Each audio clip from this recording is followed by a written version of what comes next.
Thank you for being here. Let's begin with a simple truth that too many people spend their whole lives trying to avoid. You are creative. Yes, creativity is not reserved for painters or poets or performers. Creativity is not something handed out selectively to the lucky few. It's not a special club with secret passwords or prerequisites. Creativity is the natural inheritance of every human being alive. The question is never, am I creative? The question is, do I allow myself to create? And the reason most people stop themselves has nothing to do with lack of talent or time or opportunity. It has everything to do with fear. Fear is that ancient, tight-fisted companion that shows up every single time we try to make something new. It tells us we're not good enough, not original enough, not ready, not trained, not important. It tells us that if we try and fail, the shame will be unbearable. That if we expose our ideas, we will be judged. That if we step outside of the predictable structure of our lives, we will be punished by disappointment, rejection, or ruin. And fear's favorite tactic is to masquerade as logic. It whispers things like, that's not practical,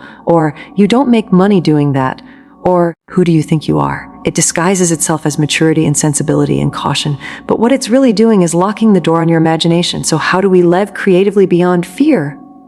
First, we make peace with the fact that fear will never leave us alone. It doesn't matter how experienced you become, how many awards you've won, how much praise you've received, fear will always try to come along for the ride. The key is to stop waiting for it to disappear. Stop bargaining with it. Instead, start living alongside it. Imagine your creative life as a long road trip. You're in the driver's seat. Curiosity is your co-pilot. And fear is in the backseat. It's allowed to have a voice. It's allowed to be present. But it is never, under any circumstances, allowed to drive. You don't need to destroy fear. You just need to keep it in its place.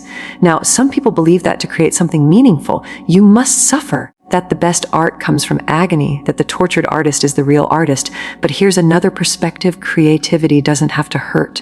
In fact, it can be playful. It can be joyful. It can be filled with lightness and exploration. When you shift from seeking perfection to seeking wonder, everything changes. Creative living is not about being the best. It's not even about being original. It's about being engaged. It's about showing up every day or as often as you can to something that makes you feel curious, awake, alive. Whether that's writing or gardening or baking or building or storytelling or dancing in your living room at 2 a.m., creative living means choosing curiosity over fear every time. There will be times you're tempted to give up. Maybe your work isn't being seen. Maybe it's not getting the recognition or reward you hoped for.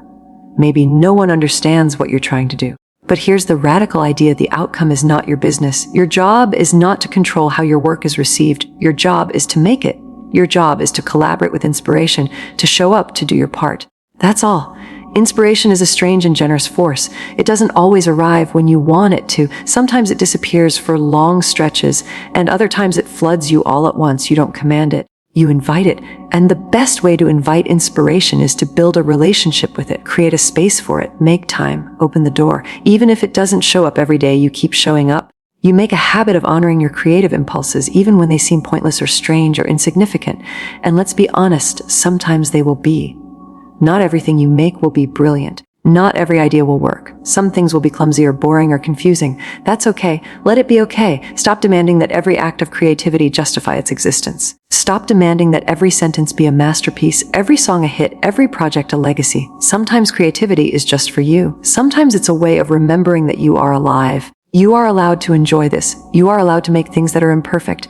You are allowed to pursue your curiosity without explaining why. You are allowed to follow a strange hunch for no reason at all. You are allowed to make a mess. You are allowed to have fun, and you are allowed to stop when you're done, even if no one applauds. So many people keep their ideas locked inside because they fear failure. But failure is not the enemy. In fact, failure is often the doorway to discovery. It's through trial and error that we learn, evolve, grow. If you only do what you know you can do, you'll never find out what you're capable of. Risk is the price of entry for a meaningful life. Fear of failure is really fear of being seen, but being seen is part of being real. You can't express anything true from behind a mask. And no, your ideas don't always need to become a job.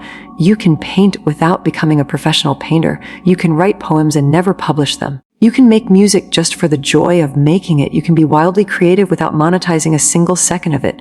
When did we forget that? When did we start believing that creativity only counts if it pays? Sometimes the most sacred thing you can do is protect your creativity from the pressures of success. Let it be a sacred space. Let it be something you do because it connects you to something deeper, something wilder, something essential. We were not put on this earth just to pay bills and meet deadlines and check boxes. There is more to us than productivity. There is more to us than efficiency. We are makers. We are dreamers. We are storytellers. Even in silence, even in stillness, something inside us wants to create. And if you've been telling yourself that it's too late to start, that you missed your window, that your time has passed, let me gently challenge that belief. Creativity doesn't retire. Curiosity doesn't expire. You are not too old. You are not too far behind. The world needs your voice in whatever form it takes, at whatever stage you are. It's also okay to be a beginner. In fact, it's beautiful. When you let yourself be a beginner, you are free to learn, to stumble, to try again. Beginners see with fresh eyes. Beginners are brave enough to ask questions. Being a beginner isn't something to be ashamed of. It's something to be proud of. It means you're willing to grow. And don't wait for clarity before you start.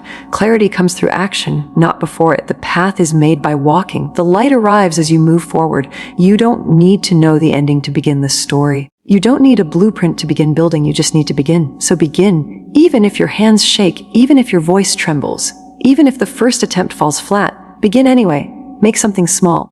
Make something messy. Make something that only you could make, and then make the next thing and the next. You never know where one tiny act of creativity might lead, but I promise you it will lead you somewhere. What if you treated your creativity as sacred? What if you stopped asking it to earn its keep? What if you created simply because it is your nature to create? What if your joy mattered? Because it does. It matters immensely. Your joy is not frivolous. Your joy is not self-indulgent. Your joy is medicine. Your joy is fuel. Your joy is a contribution. When you do something that lights you up, you light up the world around you. Let the spark be enough. Let the process be enough. Let yourself be enough. There will always be fear. There will always be resistance. But there will also always be the invitation to live creatively. That invitation never goes away. It's waiting for you now. It's whispering to you in your quiet moments. It's pulling at your sleeve when you're distracted. It's humming beneath the noise of your daily life. You don't have to earn it. You don't have to justify it. You only have to say yes. Say yes to the strange idea voice. Say yes to the project that scares you. Say yes to the weird, wild dream. Say yes to trying. Say yes to failing. Say yes to beginning again. Say yes to the big magic.